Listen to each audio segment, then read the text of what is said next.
Rayalaseema lift irrigation project పూర్తిగా మీరు అధికారంలోకి వచ్చినప్పటి నుంచి ఆగిపోయింది. మీరు ప్రచారం చేస్తున్నటువంటి రకంగా 2020లో ఎన్జిటి అబ్జెక్షన్స్ వచ్చినప్పటి నుంచి ఆగిపోలేదు. సతీష్ రెడ్డి గారు, మీరు ఎంత దిగజారిపోయి మాట్లాడుతూ ఉన్నారంటే, ఒకటి నిస్సిగ్గుగా అబద్ధాలు ఎలా చెప్తున్నారండి? మీకు అది ఎలా అలవాటు?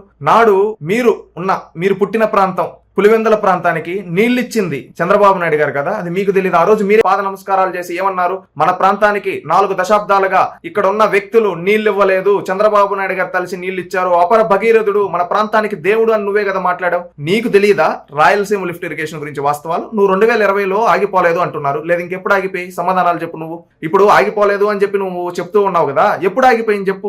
చెప్పలేవు. ఎందుకంటే 2020లో ఎన్జిటి అప్పుడు ఆగిపోతే మళ్ళీ ఆ తర్వాత వీళ్ళు అరాకొరా పనులు బిల్లులు చేసుకుంటూ అక్రమంగా, అంటే వీళ్ళకి అనివార్యులకు ఎవరైతే ఉన్నారో వాళ్ళ చుట్టుపక్కల వాళ్ళకి డబ్బులు 900 కోట్లు దోచి పెడితే ఆ రోజు ఎన్జిటిలో మళ్ళీ ఫైన్ కూడా వేశారు. అది వాస్తవం కాదా? వాస్తవం కాదా చెప్పు.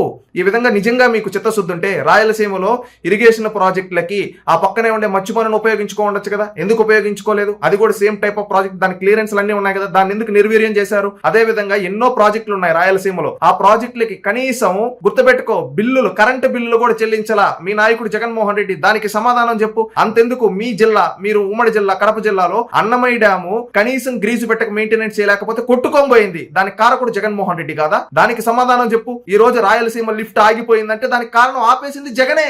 ఈ రోజు దానికి నిజంగా రాయలసీమ ప్రజలకు నీళ్లు అందించాలి అనే ఒక లక్ష్యం ఉంటే ముందుగా ప్రాజెక్ట్ క్లియరెన్స్లు ఇవన్నీ తీసుకొని ఆ ప్రాజెక్ట్ ఎక్కడ కట్టాలో అక్కడ కట్టునుంటాడు. కావాలని ఏంటంటే ప్రచారం చేసి ఏంటంటే ఏదో చేసేస్తున్నాం అని చెప్పి లాస్ట్కి ఏది చేయకుండా ఉండడం జగన్మోహన్ రెడ్డికి అలవాటు. కాబట్టి ఆ విధంగా నా రాయలసీమ ఊరికే ఒక పేరు చెప్పేసి ఈ విధంగా తన చుట్టూ ఉండే వాళ్ళని ఏదో చేసేయాలనుకొని ఈ విధంగా భజన చేయించుకున్నాడు. తర్వాత తానే ఆపేశాడు. ఈ రోజు కూటమి ప్రభుత్వం ఆపలా. కూటమి ప్రభుత్వం ఇప్పుడు ఆ ఎన్జిటిలో ఉండే దానికి వాదనలు వినిపిస్తూ ఉంది. గుర్తుపెట్టుకో, నీకు తెలియదు. సబ్జెక్ట్ తెలియకపోతే సబ్జెక్ట్ తెలుసుకొని మాట్లాడండి సతీష్ రెడ్డి గారు. ఎందుకు మీకు తెలుసు నిజమైన రాయలసీమ ద్రోహి రాజశేఖర్ రెడ్డి, జగన్మోహన్ రెడ్డి అని. ఎందుకు ఈ రోజు నీ మనస్సాక్షిని చంపుకొని నీ ప్రత్యర్థులతో చేరి ఈ విధంగా మాట్లాడుతున్నావు అంటే అక్కడే నువ్వు ఓడిపోయావు. గుర్తుపెట్టుకో, ఇకనైనా నిజాలు మాట్లాడడం నేర్చుకోండి సతీష్ రెడ్డి గారు.